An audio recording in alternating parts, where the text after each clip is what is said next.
Welcome to my channel. I am Ben, the business analyst expert. In today's video, we're going to listen to this great lesson by Steve Harvey about the power of imagination. When you got favor on your life, no matter what you're thrown into, you're going to always rise to the top. I'm going to tell you something. You got to have a tremendous work ethic to be successful in here. In other words, and you can relate to this, you got to have a lot of dog in you. You really do, man, if you want to be successful, because it's going to be a lot of trying times. So you have to have a tremendous work ethic. But you got to have faith.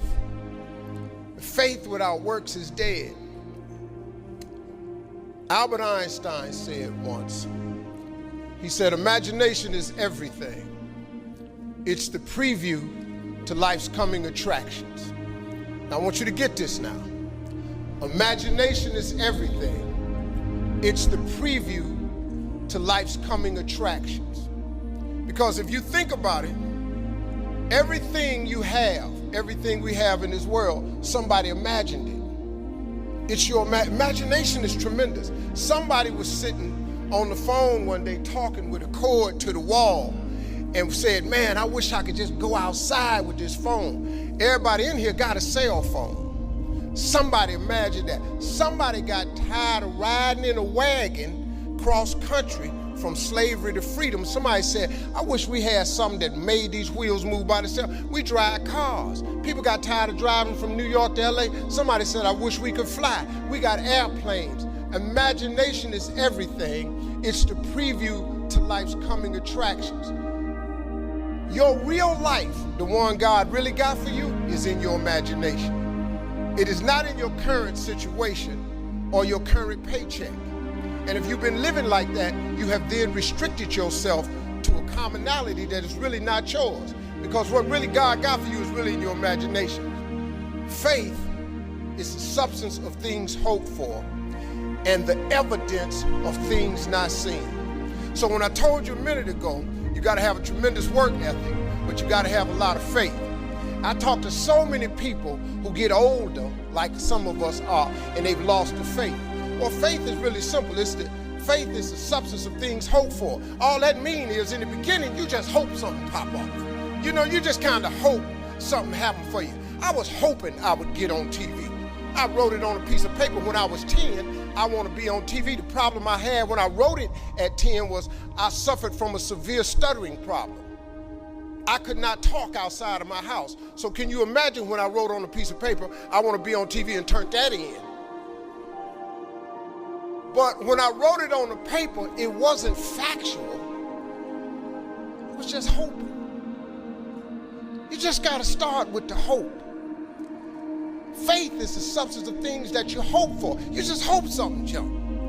Then what happened is, through grace and favor, he give you a couple of them things you hope for, and then you're supposed to start believing then. Because now it turns into faith. But if you take this scripture, faith is the substance of things hoped for and the evidence of things not seen. What is the evidence of things not seen? I just told it to you. Albert Einstein said, imagination is everything. It's the preview to life's coming attraction. But guess what? Your imagination really is. It's the evidence of things not seen. Because your imagination, you know why it's the evidence of things not seen? Because you're the only one can see it. Your imagination is actually God showing you a preview of a coming attraction that he has for you. The moment you don't believe in your imagination, you negate what he got for you. Your imagination is the preview to life's coming attraction. It is the evidence of things not seen, because can't nobody see it with you. Your problem is you keep telling your imagination to the wrong people. See, if you want to kill a big dream, tell it to a small-minded person. It's dead. How many times, man, have you had a tremendous idea, something you thought was the one, and you went and told it to your loved ones and your so-called friends, and they shot it down?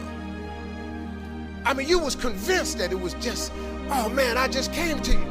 And you told it to them and they shot it down. And you thought since they was your loved ones and their friends and they got your best interests at heart, you believed them. You was wrong.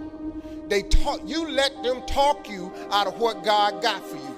Some of y'all still sitting here with the ambition of opening a business one day, but you scared to go start the business because you got a job and you got bills. Rich people got bills. You're going to let the fact that you got some bills stop you from opening the business, the thing that God done put in your imagination? So you're going to squash that because you got bills. Everybody got bills. Your real life is in your imagination. See, if you think you're too old to make it, let me give you a prime example. Colonel Sanders. Colonel Sanders has been frying chicken his whole life. He was telling everybody he had the best chicken in the world. Ain't nobody believe him. They turned him down everywhere.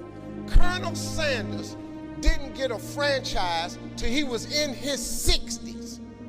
Kentucky Fried Chicken sell more chicken than anybody in the world today. So if you're sitting here thinking because you got a little gray on you, and you're too late, as long as God waking you up in the morning, that's the sign that he ain't through with you. So what you tripping for? You sitting up in here like God can't do nothing for you because you 60. You have not because you ask not. Do you know the difference that could make in your life? But you sit here and you take what you have, and it could be so much more if you would ask. See, you have not because you ask not. When the last time you really asked him for something? Or do you keep making requests that's inside the confines of your paycheck? When you gonna get outside of that? Didn't I just tell you God ain't in your paycheck? Didn't I just tell you he ain't in your job title? The life God got for you is in your imagination. Why you still imagine this stuff? Why you keep dreaming of a summer home? Why you keep dreaming of retirement? I do not live my life in the confines of what anybody says to me. I let my imagination go, and now imagination is a preview to life's coming attraction. But what that really means is God showing you a preview of what he has for you.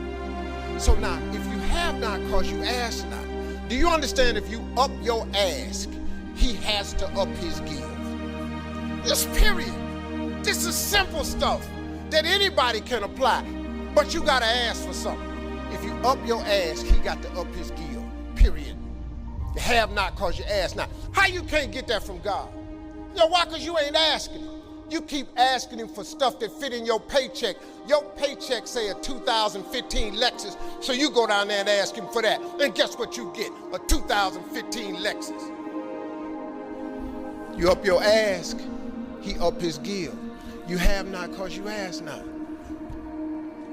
This ain't a magic trick, man. I have asked God for some tremendous stuff. Everything he hasn't given to me is on the way. I have no doubt about it. Why would he not? But you gotta start to hustle. You gotta give God something to work with. Look, if you start hustling and grinding, he'll fill it up for you. But if you ain't got no hustle and no grind, he can't fill it up. Number one thing in your world is not your education.